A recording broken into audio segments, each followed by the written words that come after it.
ফুটবলের আঁতুড়ঘর ব্রাজিলে এবার ডাক সাকিবের। সাকিবকে ডাক দিয়েছেন দেশটির ক্রিকেটের সভাপতি। সেখানে তিনি জানান সাকিবের অভিজ্ঞতা ও জ্ঞান কাজে লাগাতে চান তিনি। এমনকি ফ্রাঞ্চাইজি ক্রিকেট হলে তাতেও চান সাকিব আল হাসানকে। সাম্প্রতিক সময়ে এক সাক্ষাৎকারে এমনটাই বলেন ব্রাজিল ক্রিকেটের সিইও ম্যাট ফাদারস্টোন। সাকিবকে ঘিরে ফাদারস্টোনের উক্তিকে নিয়ে বিস্তারিত থাকছে প্রতিবেদনে। ফুটবলের পুণ্যভূমি ব্রাজিল, হাজার হাজার মাইল দূরেও তাই নেইমার পেলেদের ভালোবাসায় থাকেন অনেকে। ব্রাজিলের ম্যাচকে ঘিরে থাকে উন্মাদনা, এদের সমর্থনেই কোটি ভক্তের কেটে যায় সময়। তবে ফুটবলে যতটা উন্নত দলটি, ক্রিকেটে যেন ততটাই তলানির এক দল। আর সেই দেশের কাছে বাংলাদেশ ও বাংলাদেশের ক্রিকেটাররাই যেন রোল মডেল। ব্রাজিল মানুষ ক্রিকেটটাকে এখনো সেভাবে ফলো করে না, এটাই বাস্তবতা। তবে যারা ফলো করেন বা এর সাথে কাজ করেন তারা চেনেন এর রথী মহারথীদের। তাদের কাছেই সাকিব আল হাসান এক বড় নাম। বলা যায় ক্রিকেটে নেইমার মেসিদের সমমানের একজন বাংলার ক্রিকেটের নবাব। আর সে কারণেই সাকিবকে পেতে চান তারা। তেমন একজনই ম্যাট ফাদারস্টোন।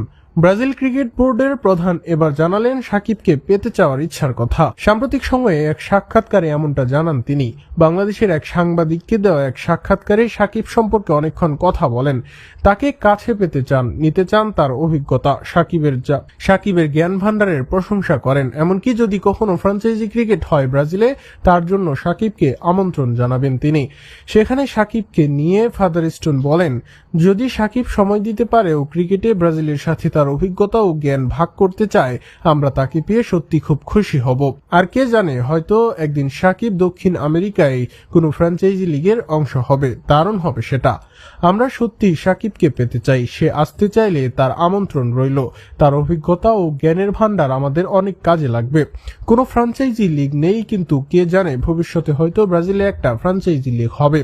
নিজের দেশের ক্রিকেট নিয়েও কথা বলেন ফাদারস্টোন। বর্তমানে ঘরোয়া পর্যায়ে বয়স ভিত্তিক ও নারী দলেও ছড়িয়ে গিয়েছে ব্রাজিল ক্রিকেট। আর সেখানে ফ্র্যাঞ্চাইজি ক্রিকেটের আশাও করেন তিনি। সেটা হলে নিজ দেশে চান সাকিব আল হাসান। আর এমনটা হলে বাংলাদেশেরও হবে লাভ। অন্তত ব্রাজিলের ক্রিকেটের উন্নয়নে সাহায্য করলে একই দেশ থেকে বাড়বে ফুটবলের সাহায্যের ইচ্ছা। এর বাইরে ব্রাজিলের মানুষের আগ্রহ জন্ম হবে বাংলার ক্রিকেটে। আর এমনটা এক সাকিবে যে উপকৃত হবে বাংলার খেলাধুলার চিত্র, তাতে নেই সন্দেহ।